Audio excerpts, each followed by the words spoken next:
तो overall picture Rahul ji ये कहती है कि जाति की बात भले ही कितनी की गई हो राहुल गांधी की ओर से, कास्ट सेंसस की बात को लेकर उन्होंने हिंदू धर्म में ये जो वोट का विभाजन करने का अगर उस पार्टी का प्रयास भी था तो ये प्रयास तो पूरी तरीके से फेल साबित हुआ। देखिए, जो मध्य प्रदेश में जातीय समीकरण अगर और ख़ास तौर से जो ओबीसी का समीकरण है उसको समझना हो तो हमें महाकौशल के रीजन को देखना होगा। वहाँ पे देखिए लोधी, पटेल, कुर्मी, गोंड और ट्राइबल्स, ये सारा कम्बिनेशन वहाँ पे दिखाई देता है। और अगर वहाँ पे बीजेपी जो है उसने बेहतर प्रदर्शन किया है तो ज़रूर है कि पूरा समीकरण फेल हुआ है।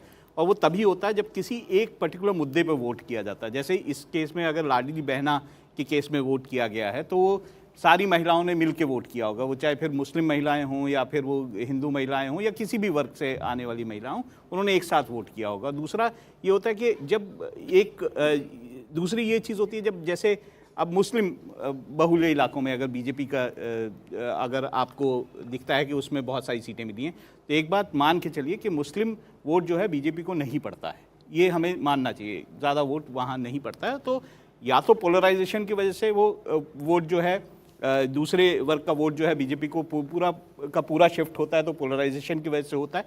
या फिर जैसे मैंने ये कहा कि लाडली बहना जैसी स्कीम जिसमें पूरा प्रदेश ही एक स्कीम को लेके बहुत उत्साहित हो, तब इस तरह के नतीजे आते हैं। तो इसी तरह के आपको वो दिखे। ये ओबीसी का मुद्दा कांग्रेस पार्टी ने उठाया जातिगत जनगणना का, ये ऐसा लगता है कि एक मुद्दा उठा करके उन्होंने प्रधानमंत्री नरेंद्र मोदी को खुद दे दिया तश्तरी के अंदर। प्रधानमंत्री खुद शायद ये बात कभी ना कहते, लेकिन इससे उनको मौका मिला रैलियों में ये बताने का कि मैं ओबीसी हूं।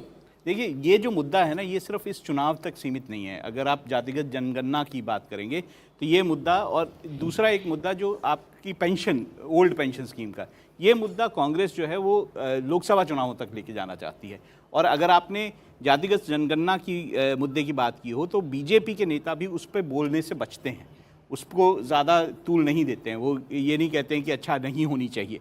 प्रधानमंत्री ने उसका एक तोड़ निकाला है। नरेंद्र मोदी की अपनी रैलियों में उन्होंने ये कहा है कि मैं जो है जातियों को नहीं मानता हूँ, मैं मानता हूँ कि गरीब जो है वो जाति है, गरीबों के लिए, महिलाओं के लिए, युवाओं के लिए इस तरह से वोट होना चाहिए। तो उसका तोड़ उन्होंने राजनीतिक तौर पर निकाला। लेकिन क्या इस मुद्दे की लिमिटेशन जाहिर होगी इस चुनाव में? निश्चित रूप से सरोज जी, और मुझे लग रहा है कि सबका साथ, सबका विकास, सबका विश्वास जो है वो इस परिणाम में साफ रूप से दिख रहा है। वो कहते हैं ना, सबका मालिक एक, वैसे प्रधानमंत्री मोदी सब कम्युनिटी के मालिक हैं। सब लोगों ने उन्हें वोट किया, आप किसी भी कम्युनिटी को देख लो। मुझे लग रहा है राहुल गांधी ने जिस मुद्दे को बनाने की कोशिश की थी कि ओबीसी को लेकर हम आगे बढ़ेंगे, ओबीसी सर्वे की बात करेंगे, जनता ने पूरी तरीके से खारिज कर दिया। और आप देख लेना इस चुनाव परिणामों के बाद प्रधानमंत्री मोदी अब लगातार आक्रामक होंगे। एक तो करप्शन पे होंगे, करप्शन के ऊपर जो उन्होंने कमिटमेंट किया तो उस पर कार्रवाई होगी, और ओबीसी को लेके वो नई वेलफेयर योजना लेके आएंगे। आप देखेंगे उन्होंने भी कई योजनाएं घोषित की थी। अभी वो झारखंड गए थे तब उन्होंने बिरसा मुंडा पे आदिवासी लोगों के लिए घोषणाएं की थी।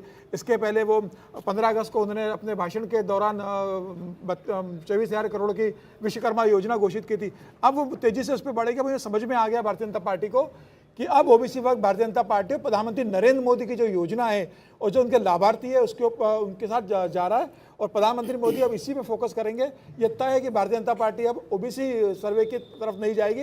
अब वो जनता को वेलफेयर देने के लिए, उनके लिए स्कीम लाने के लिए, उनके काम करने के लिए फोकस करेगी।